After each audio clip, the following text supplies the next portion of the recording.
99.1 Joy FM. Good morning, Nick and Sandy here, and it is time to unveil today's mystery substitute teacher. The bell has rung. Please welcome Mr. Micah Tyler. Yeah. What is up, everybody? How are we feeling? Good to have you in class today. Is this deja vu for you a little bit? Yeah, okay. So, I don't know these other guys they've had coming in, but you're dealing with a veteran here. I actually used to sub elementary school when I first started music 10 years ago. So, pretty strict, but also there's a lot of encouragement in my firm hand. So, we're going to have a good day today.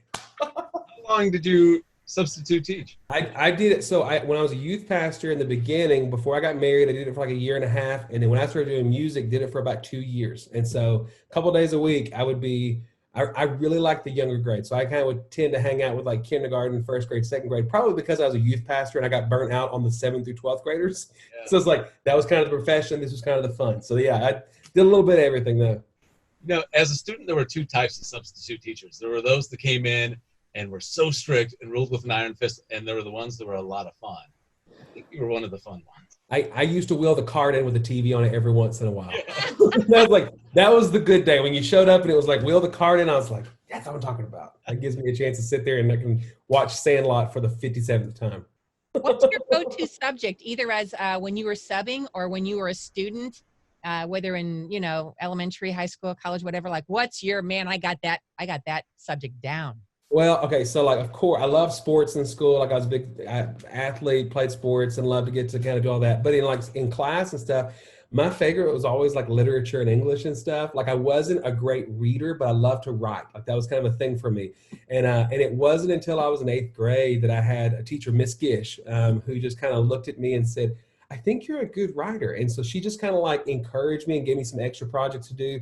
Ends up putting me in AP English when I was in 9th grade and stuff. And it's stuff that I didn't believe in myself. And then I had a couple of teachers along the way. They're just memories of teachers that came alongside of me when I would write a paper or have some sort of a creative writing thing that would come alongside of me that stuck with me when I'm 27 and I'm stepping away from youth ministry to pursue music full time and having to write these songs and stuff. That really carried me through. So teachers make a difference when they come alongside of the things that you're gifted at and encourage you with those things. Does Miss Gish know what you're doing with your gift now? She does, actually, yes. And her daughter was the principal of the elementary school that used to bring me in to substitute teach, which is kind of fun too. And so, yeah, kind of a full circle thing all around. Oh, man. Well, we're going to get to your subject here in just a second. I know you have a lesson prepared because every teacher does. Can we just give you a grade first off and say, you get an A+ for your attire today? I mean, you came ready to teach in St. Louis today, my friend. Listen, it's business casual, right? I've got a sports coat on. I'm all about business, but I'm here to party too because, you guys haven't played very many games so far. Yeah, there is that. It's still a young season right now, but I was given this by Justin from Joy FM last time I played a show in St. Louis. And so I thought, you know what? Let's break this out and try to become a fan favorite this week. Love it. Well, you are a favorite of ours for sure. All right, so you have a lesson prepared for the class? I think I've got something here today. Now, this is going to be a lesson for both the students and for the teachers. Let me start with the teachers first. Okay. Teachers, parents, the ones who are hanging in there and you didn't sign up for this job, you didn't fill out an application to be a teacher for this year maybe, but now you're in this situation where you have these kiddos. The one thing I want to encourage you with is that every single day is important. And I know that kind of feels like, oh my gosh, all this pressure's on me because what's going to happen to them when I got kids who are going to be going to college one day? And what if I teach them how to do this algebra wrong today or something and it messes them up? Here's the beautiful thing that I've learned, and this is for students too. The mistakes that we make yesterday, we can never go back to yesterday. We can learn from those things for today. The things that are going to be big deals tomorrow, and there's a lot of questions in the air right now. We've got between elections coming up, we've got new CDC reports coming out, it seems like every other day, telling us what we should do with a mask and when we can go back and do this and should we keep inside for these things and what we can expect. And there's all these things tomorrow, but here's the thing, we can't have any control over tomorrow. All we can do is be faithful to today. See, the cool thing about this for students and teachers both is that the heart that we have inside of our chest is located directly above our feet.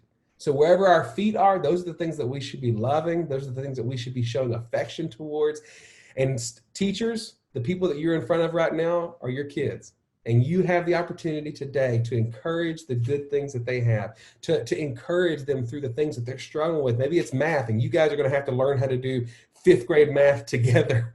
Whatever that is, let's make today an important day because we can be faithful to it. God's given this to us. And students, for you, it's the same thing.